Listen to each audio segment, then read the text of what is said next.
Bueno, buenas tardes a todos.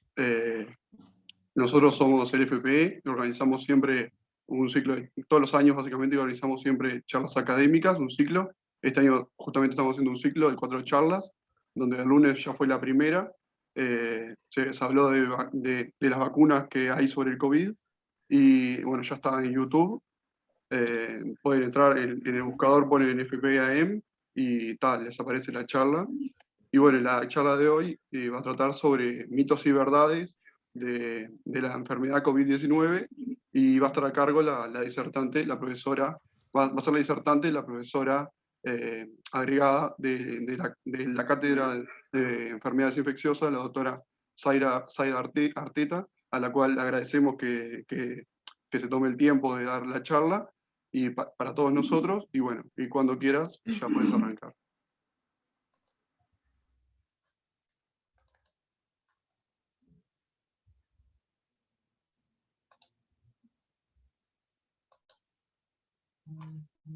Bueno, no sé si ahí se ve, sí. Sí, se ve. Perfecto.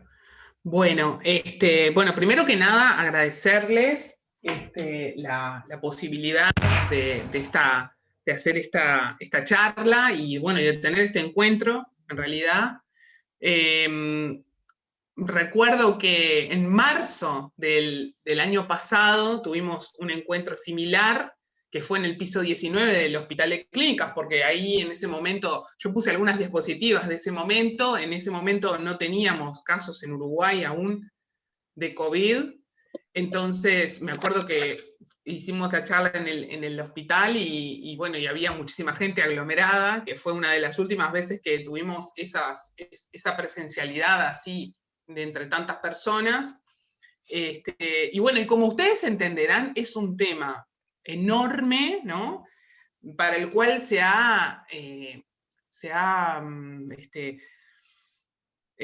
realizado y se ha producido una cantidad de información que es muy extensa y desde un punto de vista inabarcable, y a la vez información que podemos llamar para nosotros, para la medicina, como preliminar en muchos sentidos, porque ustedes mismos y todos nosotros vivimos esto de la evidencia, por ejemplo, de la mascarilla, ¿no? Dijimos, bueno, no hay evidencia de que haya que usar mascarilla, y después sí había evidencia, y después, entonces, me refiero a que como eso que parece tan sencillo, que no lo es tanto, pero parece tan sencillo, hasta los medicamentos y todo, en realidad, tenemos ese punto, y es que la producción de la evidencia científica se está haciendo en este momento. Entonces, yo miraba y saqué algunas diapositivas de marzo de 2020, y claro, y me reía yo misma de lo que les había dicho en marzo de 2020, pero bueno, en ese momento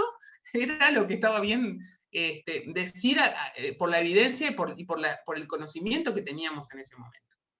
Entonces, también hice la charla pensando que esta es una charla abierta para estudiantes y que quizás haya, por supuesto, estudiantes desde primero hasta sexto, séptimo, y que por tanto no todos han podido quizás estudiar lo mismo o tener el contacto con la misma bibliografía y todo, y bueno, entonces quizás para algunos algunas cosas sean muy básicas, para otros sean muy, pero bueno, la idea fue tratar de conversar un poco sobre estos temas. Voy a pasar a ver si pasan las diapos. Ahí está. Esta diapositiva es la que pusimos de epidemiología en marzo de 2020. Entonces yo la miraba y decía, bueno, ahí sabíamos que en diciembre los chinos habían encontrado este brote de neumonías raras y muy contagiosa y de una evolución que habían tenido contacto con el mercado mayorista de los mariscos, que sabían que probablemente el brote había sido ahí o los primeros casos habían sido ahí, y ya en enero pudieron identificar a un coronavirus parecido a otro coronavirus que era el causante de esta neumonía. Y que por tanto ya denominaron a la enfermedad COVID-19, y después esto se diseminó por otros países. Entonces, un poco para pensar en los coronavirus relevantes, en realidad los coronavirus son capaces de dar, algunos de ellos son capaces de dar infección respiratoria alta, y de hecho a veces circulan y podemos diagnosticarlos en algunas personas, y son motivo de infección viral alta medianamente frecuente, que puede estar circulando más o circulando menos, como los otros virus respiratorios, pero los coronavirus de gran importancia para nuestra generación son el SARS-CoV, que generó un brote en el año 2002, como ven ahí en la diapositiva, que generó, en realidad miren estos números, ¿no? 32 países involucrados, 774 muertes, 8.000 casos, ¿no? Después tenemos también el MERS, que ese fue en menos países, yo pensé que era menos, pero como en 27 países se diagnosticaron casos de MERS, que los dos dan síntomas, signos y como cuadros clínicos similares, y luego el SARS-CoV-2, que ahí tenemos ya una pandemia, no fueron brotes en algunos países, y bueno, y la evolución que ustedes conocen en los diferentes países y también en Uruguay.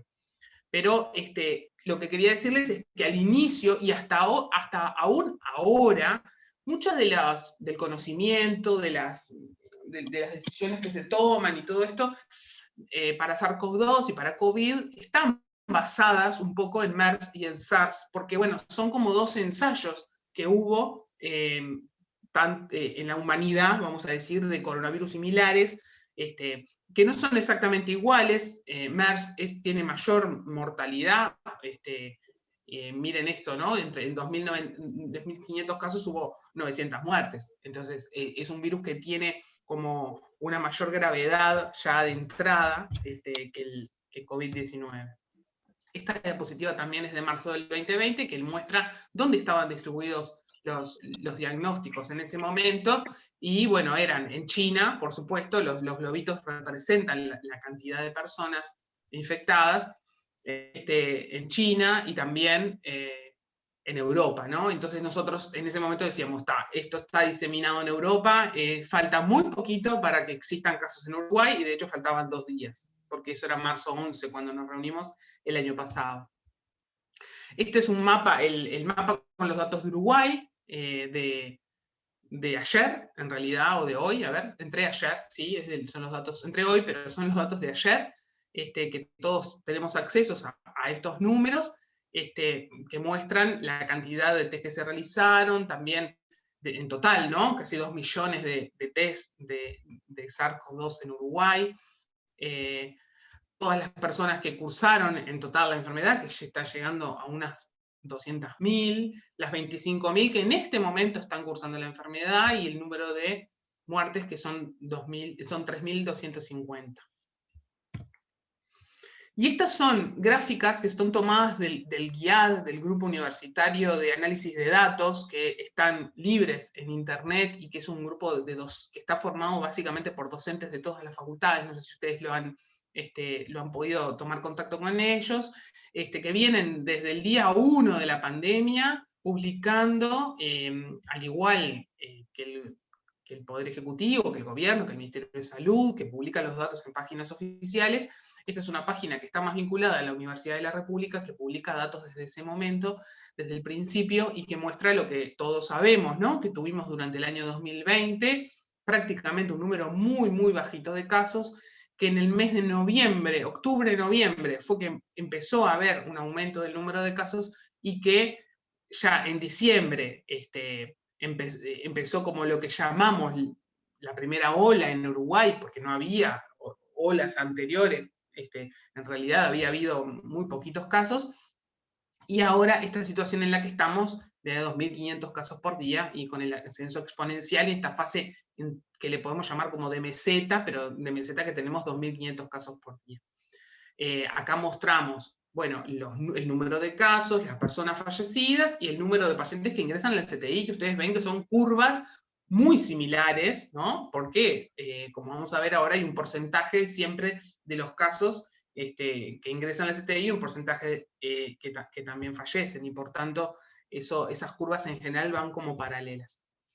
Esto es una gráfica que muestra también desde lo epidemiológico para ver cómo los números nos muestran la realidad de alguna manera. Probablemente quizás alguno de ustedes también ya la haya visto. Esta es una realidad del día de hoy, publicada en la página de la Sociedad Uruguaya de Medicina Intensiva, que muestra tiene muchos valores en la misma gráfica, ¿no? Que va de febrero a mayo, y que muestra en la línea azul los ingresos al CTI, no sé si ustedes ven el mouse si yo hago así, pero bueno, en la línea azul de más arriba los ingresos al CTI, en la línea celeste las altas del CTI, ¿no? Que como ven hay como ingresos y altas son parecidos, y de la línea roja los muertos, ¿no? Que hay un momento ahí, que es alrededor de marzo, de fin de marzo, que fue donde mayor número, el incremento era mucho mayor, y donde hubo un real aumento exponencial del número de casos, es donde, como ven acá, la gráfica de muertes, que es la roja, el número de muertos, y la gráfica del número de altas en la medicina intensiva, se separan, ¿no?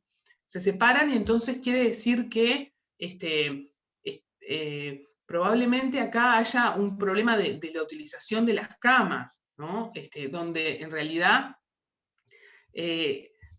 muchos pacientes mueren y menos pacientes se pueden ir de alta. O sea que esto los intensivistas lo muestran como un problema en la calidad de la atención que le pueden estar otorgando a las personas. O sea, la calidad del tiempo, la experticia de todo en la medicina intensiva dedicada a cada paciente, que se sobrepasó, como en este momento, donde venían las muertes y las altas más o menos, y cuando empezó a haber un número realmente alto, estas gráficas se separaron. Para hablar un poquito de la presentación clínica, y esta diapositiva es del año pasado exactamente, pero la revisé, y estas son publicaciones de los chinos, ¿no? Pero que claro, ellos ya tenían muchos miles de casos, tenían unos 200.000 casos, una cosa así en ese momento. Y claro, ya los estudios que ellos publicaban sobre presentación clínica ya mostraban lo que es la presentación clínica, y después, ahora vamos a ver, no varió mucho eso, ¿no? En general se presenta como una infección respiratoria aguda, como todos sabemos, sintomática 95-98% de los casos. Y acá me quiero detener un poquito, porque fiebre tiene solamente el 88% de los casos, como muestra ahí. Eso, por supuesto que el porcentaje de los sintomáticos depende, como ustedes se darán cuenta, de cómo yo puedo identificar los asintomáticos. Porque si yo los asintomáticos no los identifico, no me doy cuenta que hay asintomáticos, claro, pienso que el porcentaje de sintomáticos es mayor. Pero si yo identifico todos los asintomáticos, ahí realmente puedo contar cuántos de esos tienen síntomas, o sea, del total de los casos. Y cuando son asintomáticas la persona, es muy difícil hacer el diagnóstico si uno no lo va a buscar específicamente, porque es un contacto o por algo. Entonces, esos porcentajes pueden no ser exactos, pero lo más importante es darse cuenta que muchos son asintomáticos. También, como estamos en la disciplina de la medicina, y me gustaría que, bueno, quienes hacen clínica pueden entenderlo perfectamente, y es que, en realidad, la presencia o ausencia de síntomas muchas veces está relacionada con cómo se hace la pregunta, ¿no? Porque yo puedo preguntarle a alguien, ¿síntomas tenés? Y la persona decirme, no. Y te puedo preguntar, ¿pero tenés rinitis? ¿O tenés un poquito de malestar? ¿O tenés un poquito de cefalea? Y ahí dice, no, sí, yo ayer tuve cefalea. Lo que pasa es que siempre tengo, o tengo esto y esa alergia. Entonces, como yo haga la pregunta, o las preguntas, van a generar lo que llamamos la sensibilidad de la anamnesis, de cuántos vamos a encontrar sintomáticos. Entonces, todos estos valores pueden ser variables, pero hay un porcentaje importante de asintomáticos, y esos son los que, si no identificamos, son los que van a poder transmitir mucho más la infección, porque ni saben que tienen COVID, ¿no? Entonces, los sintomáticos son los más fáciles de diagnosticar y controlar, y los asintomáticos son los más difíciles, por ese mismo motivo. Entonces, ustedes van a ver que hay muchos algoritmos, que yo les voy a mostrar uno que está para identificar y seguir los asintomáticos. Bueno, resumiendo entonces de la presentación clínica, lo más importante entonces son los síntomas respiratorios altos. La mayoría de las personas tienen síntomas respiratorios altos, fiebre, y también tos seca, ¿no? Y ahí ya hay un 30% dice este estudio, que tienen disnea, falta de aire, y después hay un porcentaje pequeño que tiene síntomas extrarrespiratorios. Dentro de los pacientes que se diagnostican COVID, lo que sí tenemos ahora es una caracterización mucho más clara de quiénes son los que van a tener mayores complicaciones, quiénes son los que tienen más riesgo de morir o de enfermar gravemente o de quedar con secuelas. Y estos son los mayores de 55 años, las personas del sexo masculino, las personas que tienen comorbilidades, o sea, otras enfermedades, y estas otras enfermedades en realidad no es cualquier otra enfermedad, las que son más pesadas para esto son cualquier enfermedad pulmonar, cualquier enfermedad renal, pero sobre todo la insuficiencia renal o las enfermedades renales avanzadas, la hipertensión arterial, la diabetes, la obesidad, la anemia falciforme, que en realidad en Uruguay es muy poco frecuente, pero existe, y las neoplasias, o sea, la enfermedad maligna, el cáncer, cuando está en actividad, cuando es avanzado. No es quien tuvo una enfermedad maligna, por ejemplo, tuvo cáncer de mama y ahora está en remisión y está bien, en realidad esa persona no tendría un riesgo aumentado. Estamos hablando de las enfermedades malignas que tienen como, que están en progresión o que están en actividad en ese momento. Después están otros factores que no son de la persona, o sea, no son del huésped de antes, sino que son de la enfermedad. O sea, cuando diagnostico inicialmente una enfermedad por COVID, voy a pensar, bueno, esta persona tiene mucho riesgo de que le vaya mal y que pueda enfermar gravemente o morir, cuando de entrada tiene hipoxia, o sea, cuando el intercambio gaseoso es insuficiente, que se manifiesta como falta de aire o disnea, es un factor importante, predisponente o marcador de que no va a marchar. Digo que ya es una infección con cierta gravedad y que puede empeorar. Que tenga infiltrado pulmonar en la placa de tórax o en la tomografía, siempre también es un factor de gravedad y un factor de predisponente que la persona también tiene mayor riesgo de enfermar más gravemente. Cuanto más inicial con respecto al diagnóstico sea este infiltrado, mayor es ese riesgo. Después, después elementos de la paraclínica que tienen que ver con la activación del sistema inmune, con la inflamación, con la cascada de la coagulación, o sea, el estado inflamatorio del cuerpo evidenciado en los dedímeros elevados, la proteína C reactiva elevada, la LDH elevada, las troponinas elevadas, que eso hablan de compromiso miocárdico o elementos de miocarditis en el ecocardio o falla cardíaca directamente, que uno lo ve clínicamente, y también que los linfocitos en el hemograma o los granulocitos estén bajos. Estos elementos, dentro de otros que también, como el toque hepático, otros que también se han descrito, o la insuficiencia renal, que son más clásicos también, son específicas, no diría específicos, pero bueno, como que se vio que en estos pacientes son tanto marcadores de que están más graves, de que van a marchar peor, y también cuando empiezan a mejorar, son también marcadores de que la persona viene mejorando. O sea, nos sirven en su conjunto para monitorizar la evolución. Esta publicación es también de marzo del año pasado, o sea, es de enero febrero de 2020. O sea, como ven, ya los chinos podían decir todo esto. O sea que la evidencia que tenemos hoy de las revisiones de muchísimos millones de pacientes son similares a las que ellos ya encontraron en los miles que tenían, y o sea que es una evidencia clara de que esto es así, son los grupos de riesgo que les llamamos. Este algoritmo también es de marzo del 2020, pero me gustó traerlo porque la verdad que es algo muy importante y en los que nos tenemos que basar. La clasificación o cómo abordamos los casos sospechosos o confirmados de la COVID, clasificándolos en si tiene o no tiene comorbilidades. De esa manera valoramos la severidad y no tanto la severidad, sino como predisponente para que marche mal. Y después podemos clasificarlo según lo que encontramos en la evaluación clínica paraclínica en verde, amarillo y rojo, que asemejamos un semáforo, pero que nos es muy útil para poder clasificar a los pacientes. Los verdes son los que en realidad conocemos como que tienen una infección respiratoria alta, que no tienen ningún elemento de gravedad, ni tampoco pertenecen a esos grupos de población de riesgo o de mayor posibilidad de que le vaya mal.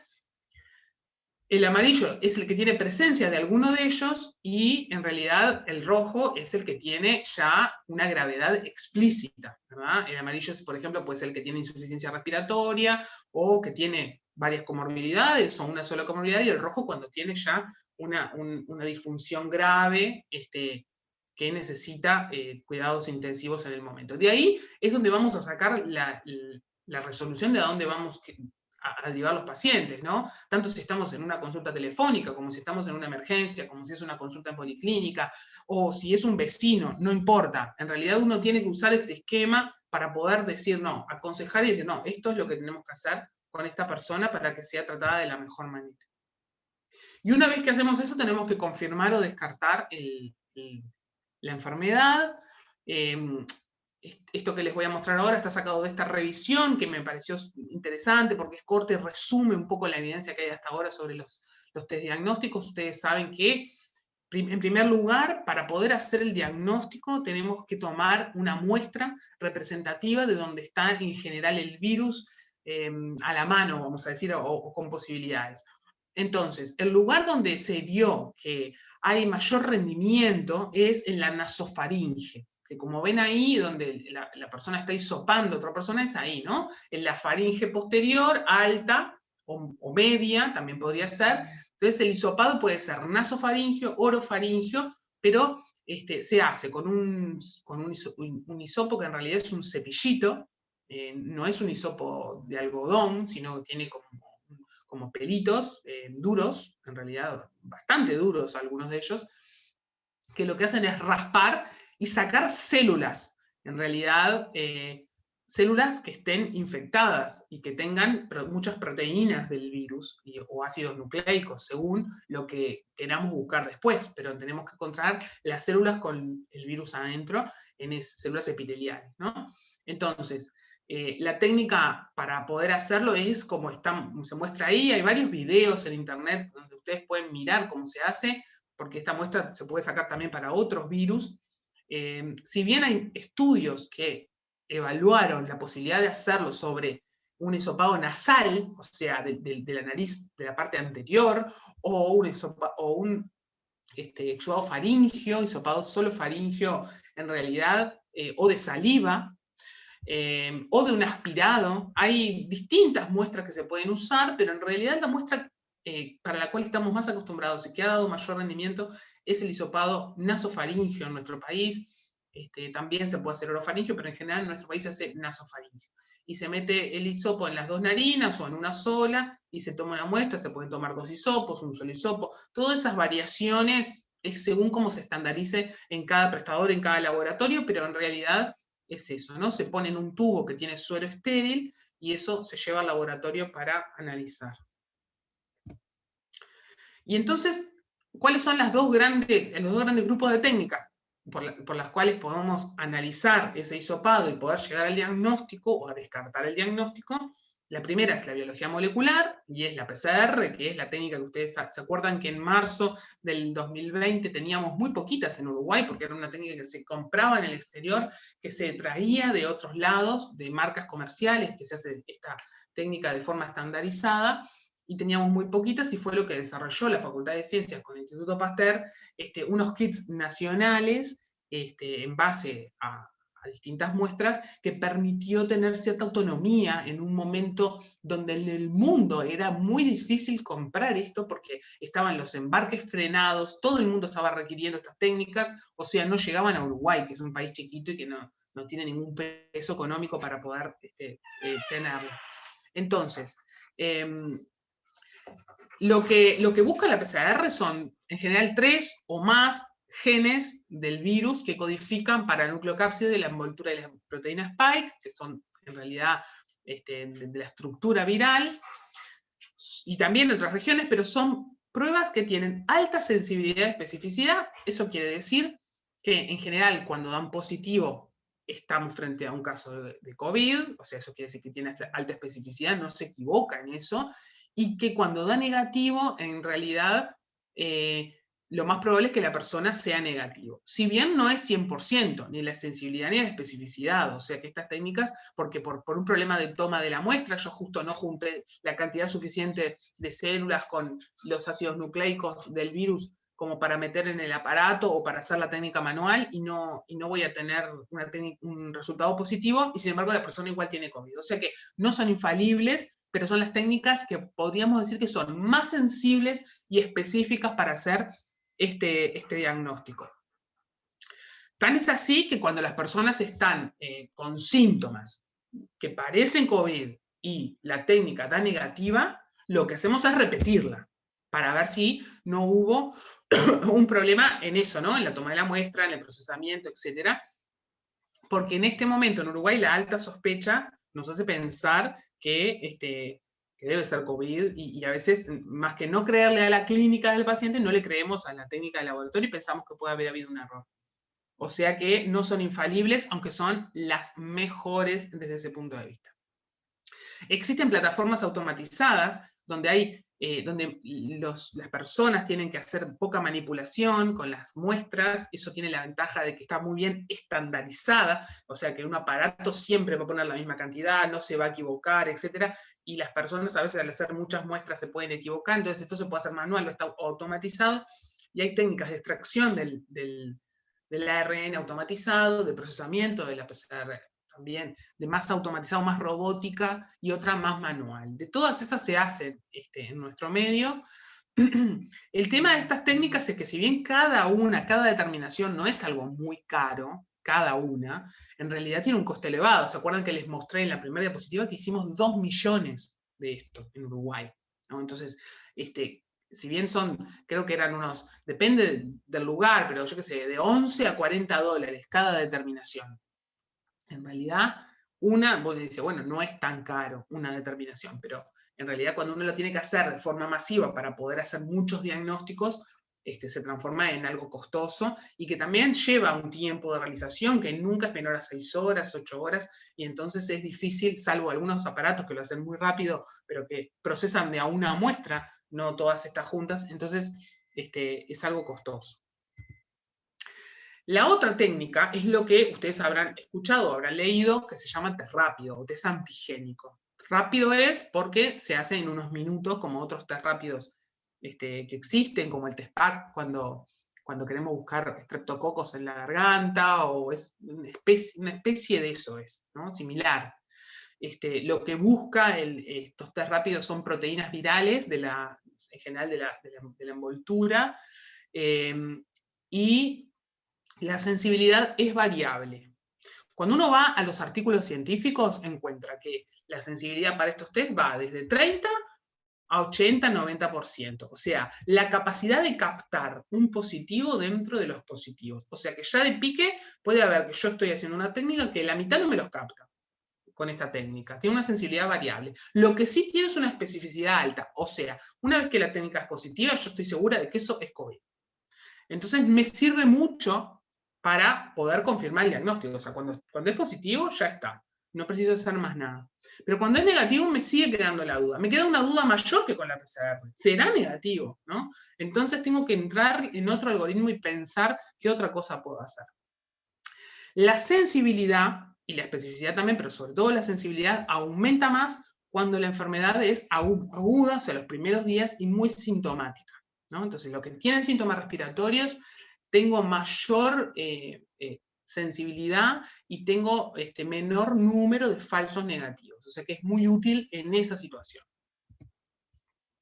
Y después tenemos el diagnóstico serológico, que lo que busca es, en una muestra de sangre o de suero, inmunoglobulinas, que la mayoría de ellos buscan o IgG, IgM, o totales. Hay otros, IgA, IgE también, pero en principio la mayoría de los test buscan esto. Hay test de ELISA, test rápidos, hay quimioluminiscencia, distintas formas de buscar inmunoglobulinas circulantes, que en general son inmunoglobulinas contra proteínas también de la envoltura, de la nucleocápside, y tiene, sí, ya no es un test para diagnóstico, ¿no? Los otros dos, que buscan cosas directo del virus, son para el diagnóstico de la persona sintomática. Esto no. Este es el diagnóstico serológico y lo que busca es anticuerpos circulantes, pero que en la primera semana ustedes saben que no son positivos. O sea, porque en general empiezan a ser positivos a partir del 6º día, etc. Entonces, incluso algunas veces mucho más. Entonces, la negatividad no me descarta la infección, no sirve para el diagnóstico en el primer momento, en general, y tampoco son útiles para tomar decisiones clínicas en general, les puse. Y esta frase es el resumen de la evidencia que hay de cómo se comportan estos test y cómo se comporta la biología de las personas que tienen COVID. Las personas que tienen COVID, algunos generan mucha cantidad de anticuerpos, otros generan poca concentración de IgG, IgM y esto, ¿no?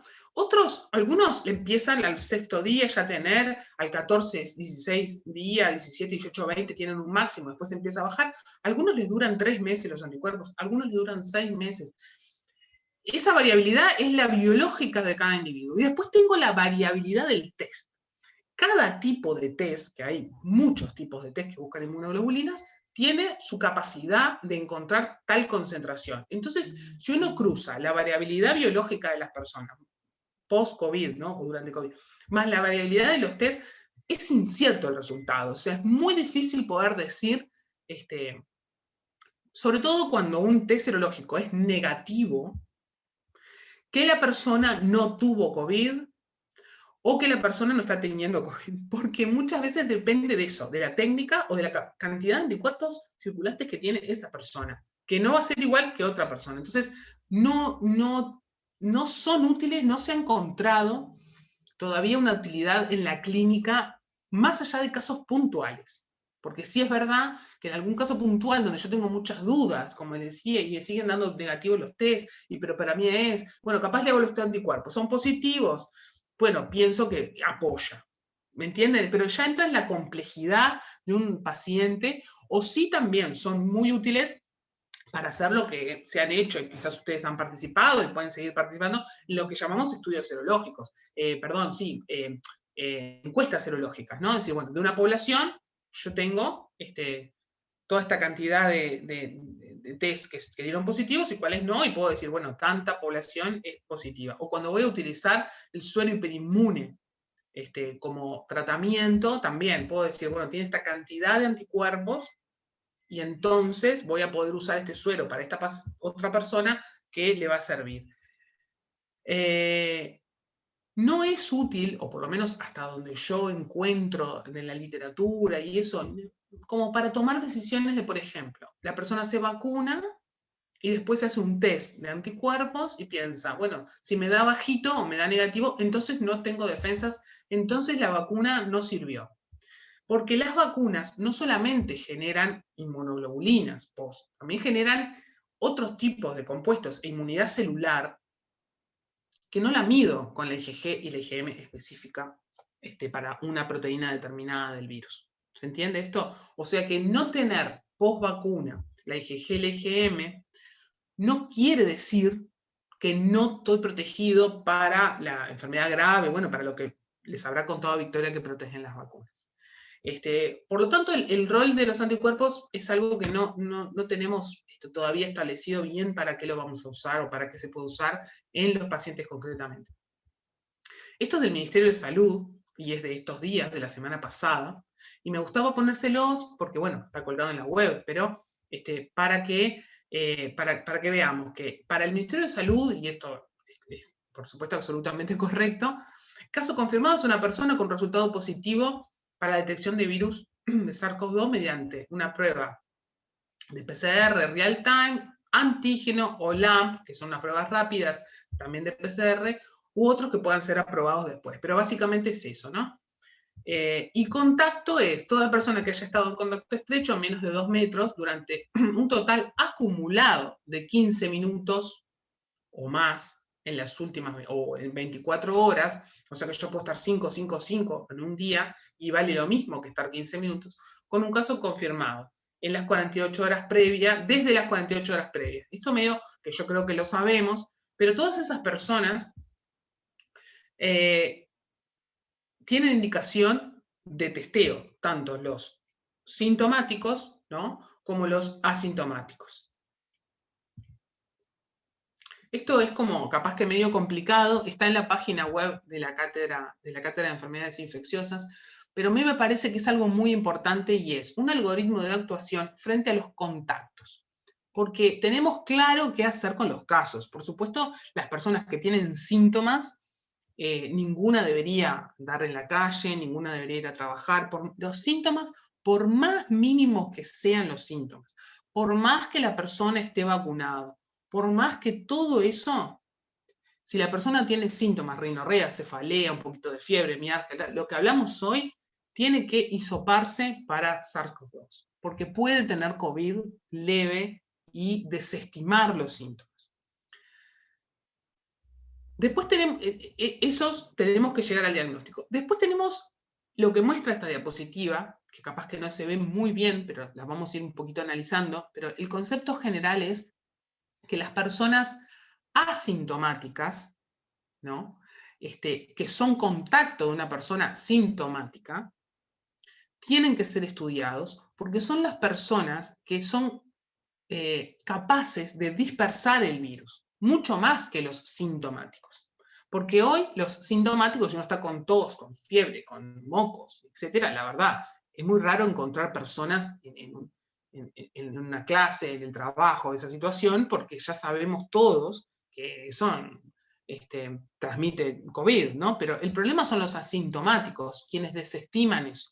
Entonces, el verdadero asintomático, el que no tiene nada, pero fue contacto de alguien que fue sintomático COVID o asintomático, no importa, lo que dice el Ministerio de Salud y lo que está publicado también en la cátedra es que la persona tiene que hacerse antígeno, un test de antígeno, que se acuerdan que decíamos el que era más barato, más rápido, y bueno, pero que tenía el problema de la sensibilidad, que cuando es negativo no nos quedamos tranquilos. Deberíamos hacerlo de forma inmediata, cuando nos enteramos que una persona fue contacto. E inmediatamente ponerla en cuarentena, ¿no? Dejarla aislada de otras personas para que no pueda transmitir. Si es positivo, es un caso confirmado. Si es negativo, que es el segundo escalón, hay que mantener el aislamiento y podemos hacer otro nuevo antígeno, que si es positivo, la persona tiene COVID, y si es negativo, no lo descarta, como dice acá. Y según la disponibilidad de PCR, si tenemos disponibilidad de hacer un hisopado nasofaríngeo con PCR, bueno, hay que hacerlo, y ahí sí, si es negativo descarta, y si es positivo confirma, y si no tenemos esa posibilidad, bueno, vamos a tener que hacer que la persona que sigue asintomática esté en total 10 días en cuarentenado para evitar la dispersión del virus. Acá me quiero detener porque es muy importante para que nosotros en esta situación epidemiológica de hoy que tenemos, tantos casos en todos los departamentos, podamos controlar la situación. Y eso depende de cada uno. O sea, los sintomáticos, estudiarse y aislarse; los asintomáticos, estudiarse y ponerse en cuarentena y hacerse los test necesarios. Y en todo caso, si no se pueden hacer los test, bueno, en cuarentenarse 10 días. Porque eso de alguna forma asegura que la persona en esos 10 días, que son los 10 días de mayor transmisibilidad, en el caso de que fuera un asintomático, pueda pasarle el COVID a otros, y ahí cortamos la cadena de transmisión. Esto también lo saqué de la página de la cátedra, es un trabajo un resumen que hicieron Julio Medina y Jimena Prieto, que son dos docentes del servicio, sobre las cuestiones, sobre las herramientas terapéuticas que tenemos en realidad, pensando un poco en las etapas de la infección. Hay que tener en cuenta que en los pacientes hospitalizados hay que hacer tromboprofilaxis, hay que hacer oxígeno, todo eso siempre, y es como el soporte necesario para evitar complicaciones y bueno, y para oxigenar al paciente, que es el problema más importante en general que tenemos. Y después las herramientas terapéuticas que tenemos, ustedes sabrán, son muy escasas, ensayó la ivermectina, la citromicina, la hidroxicloroquina, bueno, después todo eso no dio ningún resultado, pues antirretrovirales también, todos esos estudios no mostraron ninguna eficacia en el tratamiento, y lo que sí mostró eficacia en el tratamiento con mejora del pronóstico de estos pacientes que decíamos que tienen peor pronóstico, porque tienen factores de peor pronóstico, son el plasma de convaleciente, que lo que intenta es aportar anticuerpos e inmunidad a partir de como una vacuna pasiva, ¿no? A partir de otra persona que ya está curada y que tiene anticuerpos. Por eso quienes tuvieron COVID es importante que se enrolen en los bancos de sangre para donar plasma, para medir los anticuerpos y ver si pueden servirle a otra persona. La utilización de corticoides, de dexametasona, que es un antiinflamatorio muy potente, que se utiliza en otras infecciones, pero que demostró también que tiene un aporte en la mejora en la sobrevida, también en las secuelas. Y el tocilizumab, que es una antiinterleuquina 6, que en realidad es un producto biológico que está en el país, que bueno, también es un inmunosupresor, pero como un antiinflamatorio, ¿no? También, y que puede generar también en personas que tienen factores predisponentes o de gravedad, una mejora. Además del tratamiento, tenemos que pensar también en la evolución post-COVID, donde se ha hablado mucho, hay una teleclínica ECO que les puedo recomendar, después les puedo pasar el link que hicimos el martes, donde distintos docentes profundizaron sobre las repercusiones en distintos parénquimas a partir de la infección aguda de COVID y muestran que, bueno, sobre todo lo respiratorio, por supuesto, es la vedette, la secuela respiratoria, la secuela por un lado y la evolución lenta hacia la mejoría, y también lo neurológico y lo miocárdico. Esos son como los parénquimas así más importantes, y después los síntomas generales, ¿no? Esta es una infografía que es muy interesante, que está tomada de un artículo en inglés donde muestra con globitos el peso, vamos a decir, de cada uno de los síntomas post-COVID, ¿no? Entonces dice, al menos 80% tiene un tipo de síntoma, donde la fatiga, la fatigabilidad, el cansancio y la cefalea son los más frecuentes. O sea que la enfermedad no termina cuando termina como la parte aguda y la persona mejora, sino que sigue y genera todo esto, y bueno, y después otra serie de secuelas que la vamos a ir viendo, ¿no? A lo largo del tiempo. En suma de estas cosas, diría, una cosa importante es que uno lo clasifica, a la COVID-19 la clasifica como habitualmente las infecciones respiratorias, o sea, lo que da la gravedad en general son los factores inflamatorios, la hipoxemia, la entidad del infiltrado pulmonar bilateral, etcétera, es lo que da, y las comorbilidades, eso es lo que da la gravedad en las infecciones respiratorias. Es muy importante tener presente el algoritmo diagnóstico de casos y contactos. Yo los invito a mirarlo en la página del ministerio, en la página de la cátedra, porque en el manejo de los casos y el aislamiento de los casos, el encuarentenar a los contactos, hacer diagnóstico de los contactos, es donde nos estamos jugando, me parece, nosotros hoy, bajar el número de casos también, ¿no? Porque y en los asintomáticos, y identificar a los asintomáticos. Y los asintomáticos los identificamos porque estuvieron en contacto, porque de otra manera no hay.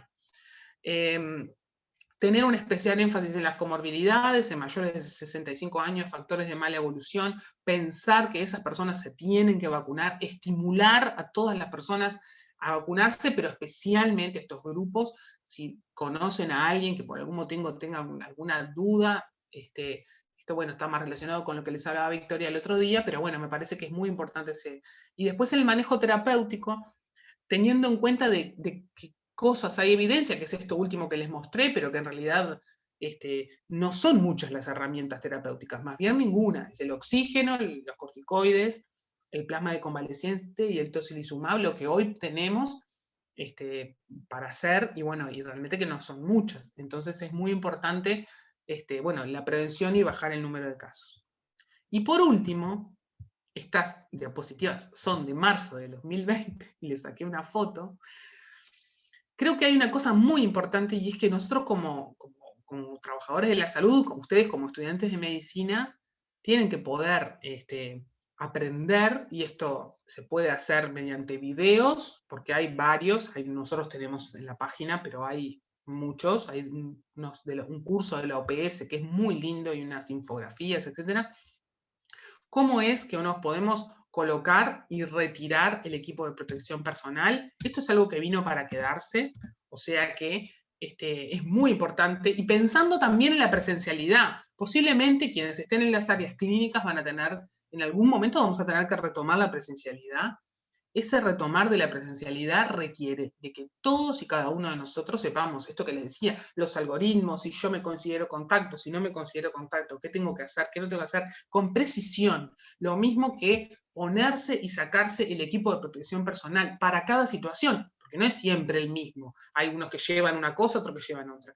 Ese no era el objetivo como de la charla, pero me parece que hay muchos tutoriales y también podemos hacer de esto una charla, pero me parece muy importante que tengan eso en la mente, y es como reanimar o como hacer masaje cardíaco. Uno tiene que saber ponerse, sacarse bien el equipo de protección personal, y digo porque entre ponerse y sacarse el equipo de protección personal es donde yo puedo contaminarme, donde puedo contaminar a otros.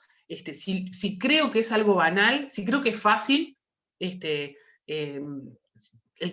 alguna vez intentó con alguien que lo mirara y le mostrara los errores, sabe que puede estar horas tratando de ponerse y sacarse por primera vez el equipo de protección personal bien para no contaminarse, ¿no? Porque en realidad parece fácil y no es nada fácil.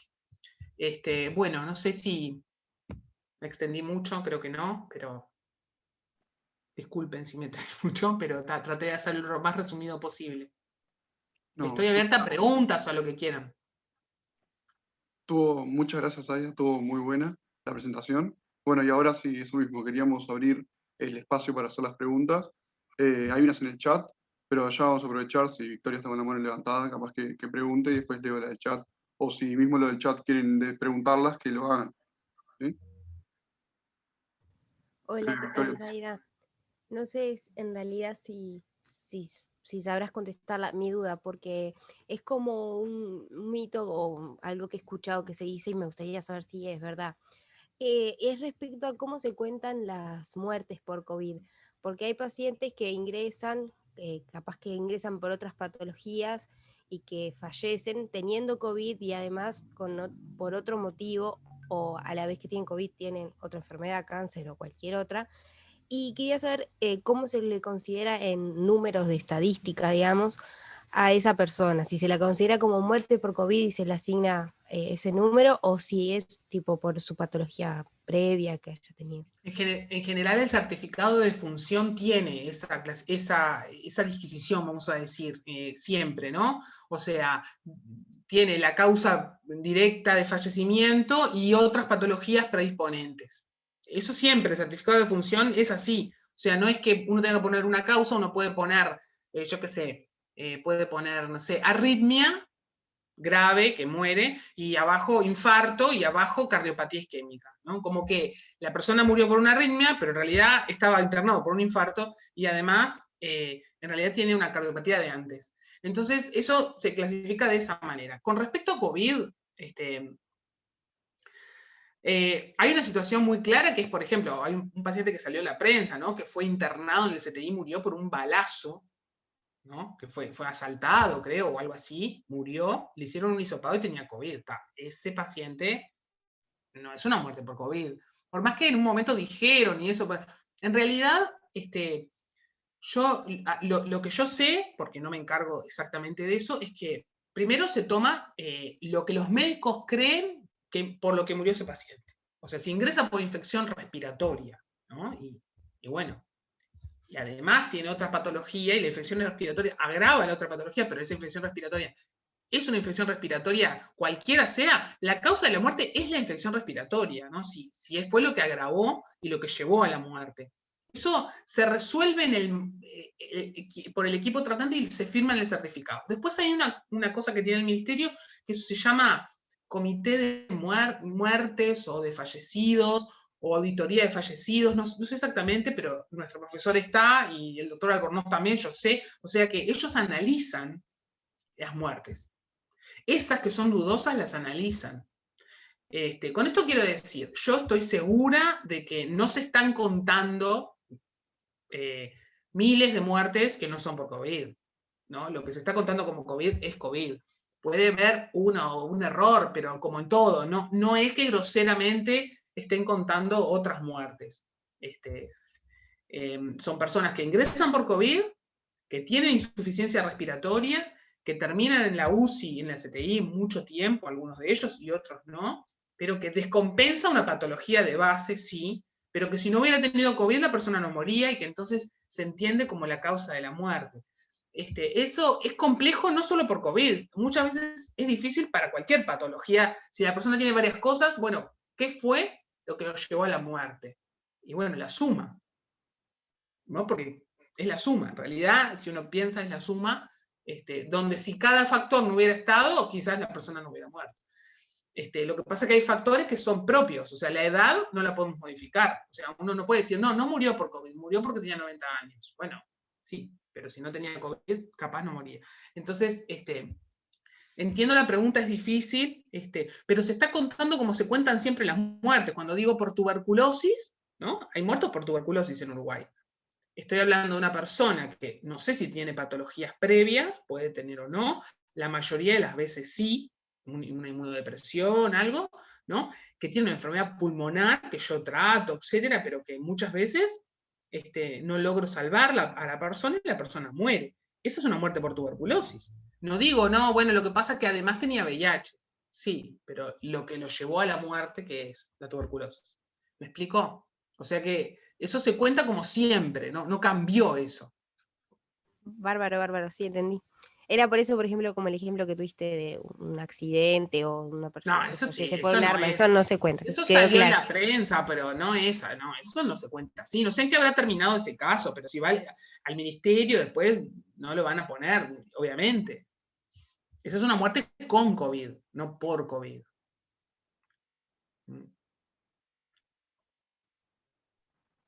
Matías, capaz que preguntamos ahora. Hola, gracias. Buenas tardes, gracias por la charla, Saida, estuvo muy buena. Yo tenía un par de dudas. Dos relacionadas con la vacunación, yo no pude estar en la charla Victoria, pero capaz vos tenés idea. Pero en lo respecto a lo que vos decías de la inmunidad, de los anticuerpos y demás, y de cómo evolucionan muy dependiendo la persona, y si realmente en base a, por ejemplo, estadísticas de anticuerpos en población general, se puede decir si una persona que tuvo la enfermedad, por ejemplo, puede o no puede ser vacunada en tanto tiempo o si esa evidencia realmente sirve para algo. Relacionado con las vacunas, preguntar cuáles, y relacionado también con los algoritmos que vos mencionabas, cómo se empiezan a tomar y a modificar los algoritmos en personas vacunadas. Por ejemplo, en el hospital, ahora que gran Sí, ya parte del entendí. personal de salud ya está Sí, la vacunado. primera pregunta, ya te entendí las dos. La Ahí primera va. más o menos. La primera pregunta es, sí, Porque, por ejemplo, a mucha gente le empezaron a hacer los test serológicos para ver si las vacunaban o no en muchos lugares, eh, o algo ¿para así. O qué? sea, O sea, personas que tuvieron COVID, claro, sí, les hacen el test, si es negativo, la vacunan, si, no sí, si es positivo, no la vacunan. ¿Eso? sí. Lo que yo digo es, la persona que tuvo COVID, si tiene un test negativo, eso no Ujú. nos asegura que porque tiene el test negativo de IgG o IgM o anticuerpos totales, no va a tener cierta inmunidad, como ya sabemos que las vacunas dan, ¿no? Y también la infección natural, cierta inmunidad, mayor o menor, a la adquisición del virus. La causa más importante, bueno, no voy a decir la causa, voy a decir una de las causas más importantes por las cuales este virus se hizo pandémico es porque nadie tenía ninguna inmunidad. ¿Por qué no se hace pandémica la gripe estacional? Porque todos ya tenemos los anticuerpos de la gripe del año pasado, de la otra, etcétera, de que nos vacunamos todos los años, de que está. ¿Esa inmunidad es 100%? No. ¿Puedo llegar igual a morir de gripe? Igual, sí, puedo. Pero ¿cuál es la probabilidad de que se disemine así en el mundo? Ninguna. Salvo que sea, como el H1N1, una cepa tan diferente para la cual yo no tengo inmunidad previa. Toda la población, digo. Un poco de inmunidad, por decirlo en criollo, ¿no? Porque yo no soy inmunóloga. Es un concepto que lo digo en criollo. Esto es lo mismo. O sea, nadie tenía inmunidad. Ahora, cada vez más gente está teniendo inmunidad. Algunos porque tuvieron COVID, otros porque están vacunados, algunos porque tuvieron COVID y se vacunaron, otros porque tuvieron COVID 2 veces. ¿Cuál es esa cantidad de inmunidad que tengo yo? ¿Cuán protectora es? No lo sé exactamente. Sé que globalmente, si todos estamos vacunados o una gran parte tuvo COVID, es mucho más que el marzo del 2020, donde nadie tenía nada, cero. Entonces, la probabilidad de enfermedad grave va a ser menor. Ahora, puntualmente, individualmente, ¿cuánto vale tener tal cifra de anticuerpos para decir yo no me voy a agarrar COVID? No está estudiado, no está dicho. O sea, no hay ningún test que diga, no, pero vos tenés 0,5, entonces estás en riesgo. Entonces vacunate. No, vos tenés 2. Entonces no tenés riesgo, no te vacunes. No existe ese test. Entonces, yo pienso, y eso es una cosa personal de lo que he estudiado, pero capaz que, digo, obviamente uno no estudia todo, yo qué sé. No es una buena práctica hacer el test y tomar decisiones en base a eso, los test serológicos. Creo que hay que vacunar a los que no están vacunados y tratar de evitar la infección, punto. No es necesario, esos razonamientos, no. Y yo entiendo que no se está aplicando ese razonamiento, o sea, no es una directiva del MSP hacer eso. No sé. Otra cosa es un caso muy puntual, donde yo, no sé, una persona que ha tenido efectos secundarios con las vacunas, alérgica, no sé, que nos queda la duda, no sé, algo muy puntual donde yo diga, bueno, me interesan los anticuerpos porque acá podría tener esto como un argumento más, pero decir así, como quien dice, como un algoritmo, te haces los anticuerpos, si tenés más de tanto, haces tal cosa, y si tenés menos, haces tal otra, no. Y la segunda pregunta, ¿cuál era? Era la de cómo son o cómo cambian los algoritmos con la vacunación y una Sí. persona que Bueno, tiene las está vacunas. bien, ahí va. Ustedes saben que la vacuna de Pfizer protege tanto para la infección grave como para la infección más leve. O sea, disminuye la chance de la infección leve también y de la infección asintomática. Por lo tanto, quienes están vacunados con Pfizer podrían tener o sea, tienen una chance menor de adquirir COVID y tienen una chance menor de transmitir COVID si lo adquieren, ¿no? Entonces, esa población. Entonces, el personal de salud, muchos estamos vacunados con Pfizer, entonces hay ahora esta lógica de, bueno, quienes tienen inmunidad por la vacuna con Pfizer, como tienen tan poca chance de adquirir COVID, si bien allá hay varios médicos con dos vacunas y COVID, ¿no? Y con todos bien inmunizados, o sea que no es infalible la vacuna ni cerca. Pero bueno, el algoritmo de la cuarentena cambió para quienes están vacunados y es posible, de alguna manera, cuando estemos en un ambiente donde haya menos casos y haya más personas vacunadas, es posible flexibilizar las medidas asumiendo el riesgo de que personas se van a contagiar. Porque las vacunas no son 100%, no es como sarampión u otras vacunas donde en general quien está vacunado, o varicela, quien está vacunado o tuvo la enfermedad, puede atender a personas con el virus, porque la chance de que adquiera el virus es casi nula. No es así. Entonces, podemos flexibilizar, ¿no?, esto cuando estemos más vacunados, o cuando estemos todos vacunados, pero no sé hasta qué punto. Y el problema que tenemos hoy con la flexibilización es que hay tantos casos que es como, vieron que decíamos al principio, no, esto no afecta a los niños. Esto es de los adultos mayores. Los jóvenes no van a morir, los niños no van a morir. No van a morir hasta que tenés 3.000 casos por día y claro, estadísticamente uno es un niño y muere. ¿Entienden lo que digo? O sea que cuando vos tenés más casos, tenés todo el espectro de situaciones clínicas. Cuando vos tenés más casos, lo que puede pasar es que si aflojás las medidas porque estás vacunado, vas a tener igual más casos en los vacunados, más chance de variantes. Entonces, en realidad es un problema eso de cuánto podemos aflojar las medidas o los algoritmos de control de los contactos en cuanto a la vacuna. Hasta ahora lo que hemos propuesto es hacerlo un poco para el personal de salud con Pfizer, porque es donde hay más evidencia de que entre los 15 días de la segunda dosis y los 3 meses hay bastante seguridad de que los anticuerpos son protectores en el sentido de, bueno, de evitar la infección y en el caso de tenerla, de que sea leve. No 100%, entonces no es que podamos liberar todo. No sé si la pregunta tenía relación con la presencialidad en el sentido, bueno... No, o sea, en realidad era más que nada lo que respondiste respecto a cómo debería ser el manejo, pensando más que nada en eso, tipo en contacto en personal de salud o vacunados. ¿Qué tal Personal de por lo que salud. decís? No va, todo esto que dije no vale para Sí, sí, sí, Sinovac. sí. Claro, por eso iba a decir que en realidad depende el algoritmo también del esquema De la vacunacional en el cual la vacuna. persona haya entrado. Está.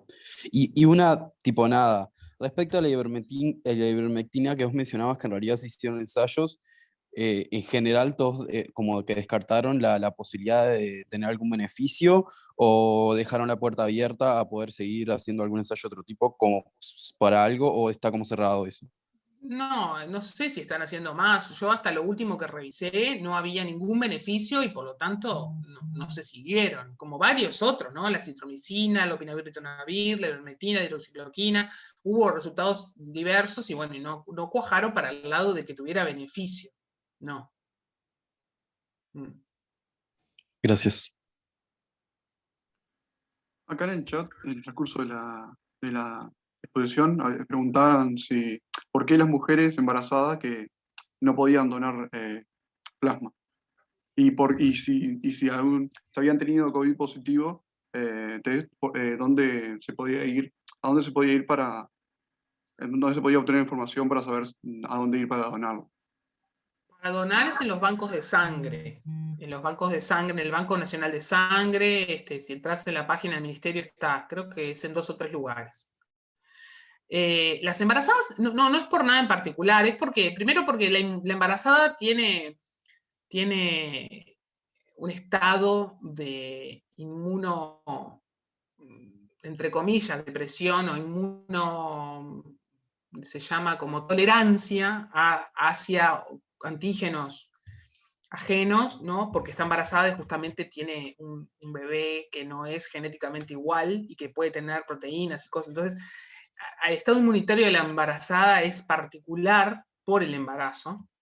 Y en general, además, la embarazada no se utiliza nunca para ese tipo de cosas, porque puede tener, no sé, la señora va a donar plasma y al otro día tiene una complicación y yo que sé, tiene una muerte fetal.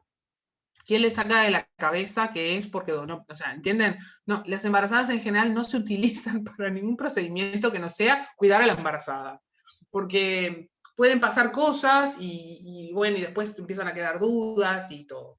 O sea que creo que por eso no lo estudié específicamente. Paula, ahora sí. Buenas noches, bueno, muchas gracias por la charla, estuvo muy linda. Y yo tenía una duda, por ejemplo, con respecto a las posibles secuelas que podía dejar el COVID, ¿no? Después de que se tuviera COVID y la persona fuera dada de alta, no sé, por poner un ejemplo, en una persona diabética, ¿hay algún tipo de recomendación post-COVID, digamos, como para hacer una mejor rehabilitación después, en caso de que la persona tenga secuelas de eso? ¿Algo Sí, específico en hay hasta general? guías, sí, hay hasta guías de cómo, según. En general, el parénquima que estuvo más afectado muchas veces es el que después tiene la mayor secuela, ¿no? En general es respiratorio, pero bueno, digo, si tuvo troponinas altas, va a tener capaz secuelas cardíacas y así. Y hay hasta guías de otros países, en Uruguay no hay guías, pero ya hay, sí, perdón, hay una guía que es la de la Sociedad Uruguaya de Neumología y la Cátedra de Neumología de la afectación secular más importante o más invalidante en muchos casos, que es la pulmonar, porque la persona queda con disnea, dependiente del oxígeno, etc. Y sí hay planes de rehabilitación según el tipo de secuelas, sí, está todo, como les decía al principio,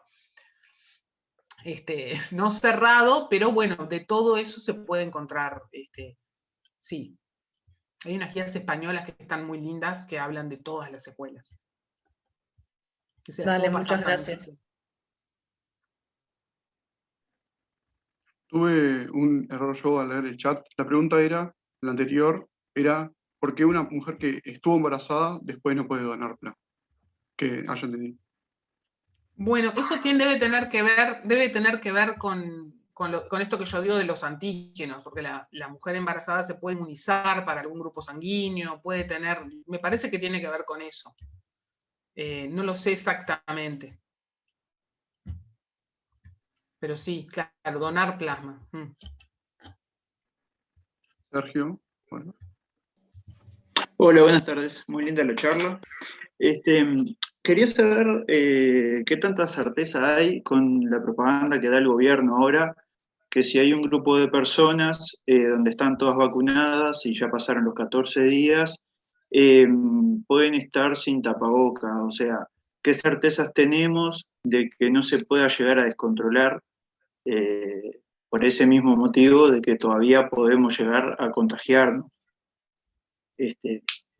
Sí, bueno, yo creo que no hay certezas, porque si uno mira la eficacia de la vacuna que está vacunada la población general, que es Sinovac, para evitar la infección, ¿no? Que es alrededor del 50%, hasta donde sabemos, y sumado a que muchas infecciones pueden ser asintomáticas, o sea, puede haber personas, y de hecho hay, porque estas personas internadas hay, vacunadas con las 2 dosis que pasaron los 15 días, y están tanto sintomáticas como asintomáticas. O sea que en este momento que estamos con tantos casos, yo creo que quizás es un poco apresurado poder aconsejar a las personas que en lugares cerrados puedan estar a menos de 2 metros, sin tapabocas, rompiendo burbujas, como dice. Yo intentaría que no fuera así, pero bueno, porque obviamente de esa forma se contribuye a la dispersión del virus y bueno,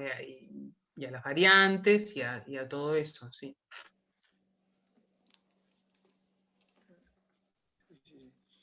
En el chat también preguntan ahora que les quedó algunas dudas de para qué sirven los test serológicos. Bueno, sin duda sirven para hacer estudios de prevalencia, ¿no? Si yo me hago un test serológico y no sé que tuve COVID y me da positivo, tuve COVID. Yo personalmente me hice, antes de vacunarme, el test, porque entré en el estudio que hizo el Ministerio hizo un estudio en personal de salud, y fui y me hice el test y me dio negativo, en febrero por ahí. O sea que pasé un año y bueno, en principio uno dice, según ese test, nunca tuve COVID. Ahora también es lo que les decía, los distintos tests cuentan distintas concentraciones de anticuerpos, etc. Capaz que me hicieron un test que yo tuve COVID, no sé, si tuve en octubre y ya para febrero no tenía anticuerpos y por tanto dio negativo. No lo puedo saber. No es como otras cosas como hepatitis, que yo ya, si tengo, el test me va a dar, y si tuve. Y si no tuve, me da que no. Y es seguro. Esto no tiene ese. Entonces, para estudios serológicos sirve, por ejemplo, encuestas serológicas, epidemiológicas. Y después para casos puntuales también. Pongámosle que tengo un paciente que parece COVID, ¿no? Parece COVID, está grave, no sé si hacerle esto o aquello, no sé qué hacer con los contactos, porque el test nasofaringeo, el PCR me da negativo, ¿no? Lo repito, me vuelve a dar negativo. Ya lleva 2 semanas, está grave y no sé, ¿no? Yo qué sé, le hago un test serológico. Si me da positivo, bueno, algo pasa ahí. O sea, sirve como para investigar en un caso puntual algo. No para recomendar, como decíamos, esto que poder tener certezas y entonces no te vacunes o entonces, no, eso no. También preguntan con respecto a las autopsias, ¿por qué no se podían hacer? ¿Por qué no se pueden hacer autopsias en estos casos? No, poder, creo que se puede. El problema es que la autopsia, depende de cómo se haga, pero la autopsia genera aerosoles, entonces todos los procedimientos que generen aerosoles en realidad exponen a las personas, tienes que tener un lugar específico, tenés que usar todo como si fueras a bloque quirúrgico, como si fueras al CTI, y es muy complejo. El sistema de salud, no sé si da, pero no creo que, no, o sea, no es que esté prohibido, o sea, está prohibido como, no es prohibido, quiero decir, se resuelve no hacer para no utilizar, y porque no hay áreas adecuadas, porque prácticamente yo no sé si ustedes, bueno, seguro que saben, ¿no? Pero tanto en el sector público como en el sector privado, las áreas de los hospitales se han transformado. Ahora tenemos más de la mitad de las personas internadas son COVID. Entonces, no hay espacio, no hay material, no hay EPP. No es que falte, pero quiero decir, estamos siempre corriendo atrás de eso y bueno, posiblemente, como tantas otras cosas que se han dejado, se habrán dejado de hacer autopsias, se han dejado de operar personas vivas que necesitan una operación en pro de poder atender a las personas con COVID. O sea que con eso, digo, me imagino que lo de las autopsias es igual, porque requiere mucho control de todo. Debe ser por eso. También tengo una que es doble, que pregunta en el chat. En cuanto al tratamiento farmacológico durante la internación, ¿se administra una combinación principalmente de antiinflamatorios? Y después la segunda, ¿qué pasa con el paciente post-COVID que queda con secuelas? ¿Se hace seguimiento? Sí, lo que se administra para las personas que tienen hipoxia es dexametasona, que son los corticoides, oxígeno, por supuesto, en sus distintas variedades, que para los intensivistas el oxígeno es un tratamiento, ¿no? Puede ser con máscara de flujo libre, con reservorio, con OAF, con ventilación, con distintas formas de ventilación, o sea, de administrar el oxígeno al paciente que es como un medicamento, y los corticoides. Esos son los pilares. Después está todo lo que decíamos, la anticoagulación y otras cosas que también demostraron que si lo hacemos, como en otros pacientes internados, vamos a tener mejor pronóstico. Y es eso, básicamente, lo que se hace. ¿Sí? Se trata de desinflamar al paciente que está muy inflamado y que por eso tiene el pulmón, el corazón, el cerebro inflamado, y eso es lo que le genera mayor daño. Y la otra pregunta era... Los pacientes post-COVID. Sí, en muchas instituciones ya se están armando equipos post-COVID para poder hacer ese seguimiento, pero es lo que yo les decía, en realidad, sí, sin duda, las personas se tienen que seguir, y bueno, y eso será según qué le pasa y dónde, pero en general los internistas, los neumólogos, los fisioterapeutas, hay una cantidad de personas, sí, que siguen según, que también... se están armando los equipos, ¿no? Porque también, no sé si en todos los lugares hay como ya esto estructurado. En algunos sé que sí, pero en otros probablemente no todavía.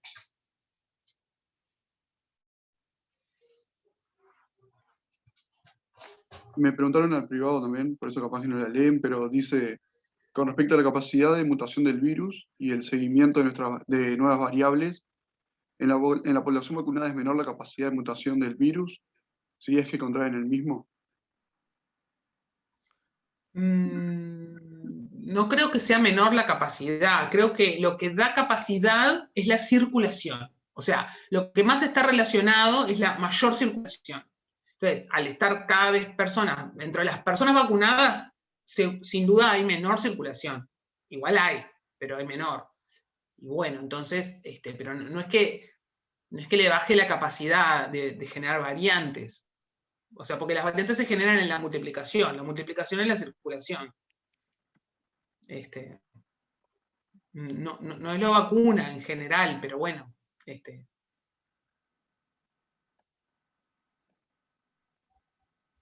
Lo que sí pasa es que la coexistencia de mucha circulación y la vacunación a medias, como la vamos teniendo nosotros, sí favorece que la vacuna no pueda inmunizar a toda la gente antes de que se produzcan las variantes.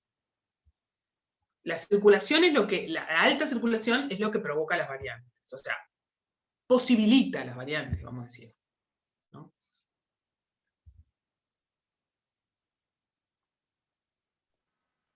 No sé si alguno más tiene alguna pregunta. Muchas gracias, muy buena charla. Yo iba a preguntar, gracias. perdón que justo interrumpí. Vieron que, no sé, yo escuché, no sé si es así o no, que si es que tenés COVID, por ejemplo, por más que estés, no sé, en una etapa temprana, llamémosle, o al final, como que no te podés vacunar, pero yo no entendía si eso es por causa de que de los componentes del virus, ¿no? O si es por un tema de protección por el contagio. No. Al principio, a ver, cuando vos estás cursando la infección, en realidad estás teniendo lo que llamamos, vas a generar inmunidad natural, ¿no? En vez de exponerte al antígeno de la vacuna, te expones al antígeno vivo, al virus natural. Vas a generar tus defensas contra el virus. Entonces, el ministerio en principio puso un límite para que esas personas no se vacunaran, básicamente porque había muy poquitas vacunas, ¿se acuerdan? Y también porque, bueno, dijeron, bueno, vamos a vacunar a quienes no tuvieron. Porque los que tuvieron es como que están vacunados, entre comillas, porque la infección natural a veces genera menor inmunidad que la vacuna. Porque la vacuna está diseñada con adyuvantes, se llama en general, que son unos compuestos que como que estimulan la producción de la inmunidad, de los anticuerpos y de inmunidad celular. Entonces, de alguna manera, esa norma yo creo que fue hecha básicamente porque había poca disponibilidad de vacunas y dijimos, bueno, hasta los miles que ya tuvieron hace poco la enfermedad, no es necesario vacunarlos enseguida, ni cuando la tienen, porque ya tienen inmunidad, ¿no? Y después sí, por eso fue que hicieron eso, básicamente. No es porque la vacuna le vaya a hacer daño a la persona, ni porque la vacuna no vaya a funcionar. No es por eso. Es porque en realidad como que no tenía mucho sentido vacunarlos enseguida, básicamente. Dale, muchas gracias. Hay una nueva duda también que dice que, porque hay veces que convive una persona positiva con otra persona y la otra persona da negativo. ¿Por qué pasan esas cosas? Bueno, la opción 1 es que el test está mal hecho, es un error del test y en realidad es positiva y eso es más grave y más peligroso. Y 2, y bueno, y es porque a veces hay personas, la tasa de transmisibilidad del virus no es del 100%, eso pasa para todas las infecciones. Yo puedo tener relaciones sexuales sin protección con alguien que tiene VIH y no adquirir el virus. Y puedo tener 100 veces relaciones sexuales y no adquirir el virus. No todos los contactos por virus respiratorio, sexual, lo que sea, bacteriano, lo que quieran, no todos los contactos de algo transmisible son eficaces para transmitir. Cada infección tiene como su tasa de transmisibilidad, que por supuesto tiene que ver con el tiempo, la cercanía, la capacidad de esa cepa que tiene esa persona, ¿no? Que como vimos la variante P1 es más transmisible que la, ¿no? O sea, tiene que ver con mucha cosa. Y bueno, y a veces pasa que las personas se transmite y a veces no se transmite. Sergio. Hola, quería hacer una consulta porque he escuchado ya de varios casos que pasa que personas que se recuidan, ¿viste? Y se vacunan y a los pocos días dan positivo a COVID. He tenido casos cercanos también que ha pasado eso. Quería saber si puede haber alguna relación con el tema de que se vacunó, después puede contraer el virus, no sé. No, la vacuna, por supuesto. La vacuna, por supuesto, no da positividad del virus, porque estamos hablando de ácido nucleico en una secreción faríngea contra algo que inocularon que es otra cosa, o sea, que puede ser depende del virus inactivado o el ARN, pero no importa, pero queda, o sea, nunca la vacuna va a dar positividad en la muestra, eso no. Lo que sí pasa es lo que hablábamos, estamos vacunando en una altísima circulación, entonces la chance de que a alguien le toque la agenda de la vacuna y le toque contagiarse es muy alta. Y es eso, no claro. Es... O sea, que justo lo puede haber contraído en el centro ahí donde se vacunó. Sí, o donde sea, sí, exacto. O donde sea, justo en el trayecto nomás de ir. Cuando tú decís las personas se recuidan, muchas veces cuando uno va a hacer la búsqueda minuciosa de todo lo que hace esa persona, encuentra muchas posibilidades por la cual puede haber adquirido el virus, ¿no? Es como dice, no,